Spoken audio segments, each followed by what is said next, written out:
On this vote, the yeas are 231, the nays are 186. The bill is passed. Without objection, a motion to reconsider is laid on the table. You know what? I think we should deport every single last person that voted against this bill. Yeah. We need to round them up. And I don't care if they're U.S. citizens. Fuck it. Round everybody up and deport every last person who voted against this bill. Because what you're saying to me, if you voted against the bill, what you're saying to me is this. You favor the practice of illegal immigrants of committing fraud in the United States of America. You favor that. And for that reason alone, I think you need to leave this country yourself. You and the illegals need to get the fuck up out of here. That's the goddamn truth. Because I do not understand how exactly what made you say no to this bill. Hello everyone, welcome back to the YouTube channel. I'm Harrison. So if it's your first time being my YouTube channel, please kindly like, share and subscribe. So we are talking about America. America is strongest when we judge people by their actions and character, not by their race or skin color. Black Americans and white Americans are both very important to this country. They helped build America with their hard work, ideas and service. Real racism hurts everyone and should be rejected. Ilhan Omar is a congresswoman from Somalia. She often speaks against racism and oppression, but she shows clear problems in her words and actions. She puts some immigrant groups first instead of American citizens, including black and white working families. She criticizes the white man and fights racism with more racism. Yes, she is married to a white man. This makes her look like a hypocrite. If she says white people are the problem but she marries one, it does not make sense. Fighting racism with more hate only creates bigger problems. So when a new deportation bill passed in the House, Omar reacted with panic and strongly opposed it. She does not want stronger rules for immigration or more powerful ICE, but many Americans, black, white and others support these laws. They want secure borders and fair rules because illegal immigration hurts housing, jobs, schools and services for everyone. People have been saying for many years that we need better border control. I will believe it when I see it happen. Shows how tired Americans are of broken promises. Omar resistance seems more about protecting non-citizens and helping everyday Americans.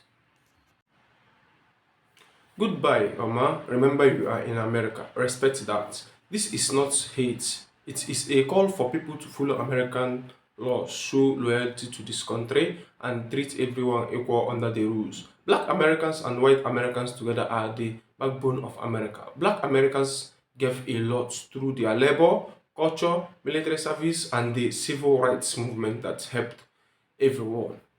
So white Americans helped build the rules, laws, science, and economy that made opportunity possible for many and every other citizens, even non-citizens and the citizens of America. So guys, let's watch what people are saying, and I'm coming back for a good communication. That's the House. They just passed the Deporting Fraudsters Act of 2026. This is aimed at making non-citizens who commit fraud or exploit welfare systems such as SNAP or Social Security inadmissible and deportable. This legislation specifically targets identity theft and misuse of federal, state, or local benefits. Now, 186 Dems voted against this. Like, who will vote against an act like this where you're protecting taxpayers and the American citizens that really need these particular programs? Who will vote against this? And you're holding these undocumented immigrants accountable. So it goes on to say that it targets fraud focused on illegal immigrants who engage in fraud such as misrepresenting identity, stealing public benefits, or committing Social Security fraud.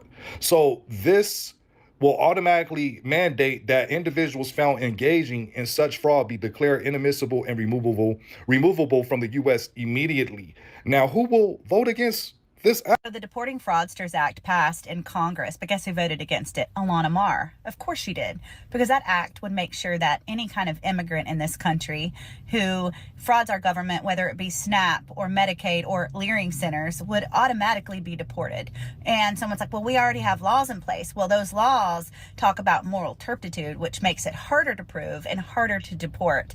And this is one example of why we do not need non-American born citizens in our government, because of course she's not going to vote for anything that affects her community, as the Muslims like to say. And there's no way I'm convinced that she didn't know $700 million moved through the Minneapolis airport in 2 years, because Somalians are low IQ. And there's no way they did that without the help of lawyers, consultants, bankers, politicians. And I cannot wait for J.D. Vance to get to the bottom of this. And we are ready to see arrests. But most importantly, we need to figure out how to keep foreign-born people from serving in our government. Because we know darn well they're not going to vote for any law that affects their community when they know they're doing wrong. Both groups include good people who work hard and love this country. Policies that try to divide black and white Americans only help politicians who want power. Real support means secure borders, fair laws for all, safe communities, and opportunity for every American citizen. No matter the race, Ilhan Omar's style of politics often creates more division instead of unity. True support for black American and white American means rejecting hypocrisy and demanding that all leaders put American citizens first. Thank you for watching my YouTube video. If you agree with this message, please like this video, share it to your friends, and subscribe for more honest commentary. Hit the notification bell so you never miss a new video. See you in the next video. God bless America.